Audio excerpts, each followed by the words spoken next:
Now let us go back to the error. When we try to insert the actual data, they have to be stored somewhere, right? Yes, they will be stored in a group of blocks which are called as segments. But where will they be created? In the table space where this table resides. How do we find the table space? Use this SQL. This SQL will tell where the table resides. Select owner table underscore name tablespace underscore name from DBA underscore tables where owner equals to test and table underscore name equals to example 1. How? When I created the table, I do not remember mentioning a table space.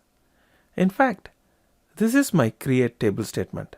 Create table example 1 ID number. What happens is when a user doesn't specify a tablespace name during a table's creation, then the table gets created in that user's default tablespace. How do I find the user's default tablespace? I can use the following SQL to find test user's default tablespace. Select username default underscore tablespace from DBA underscore users where username equals to test. It shows the user's default tablespace is users tablespace. But wait, when I created the user test, I did not specify its default tablespace. See the create user statement. Create user test identified by test 567.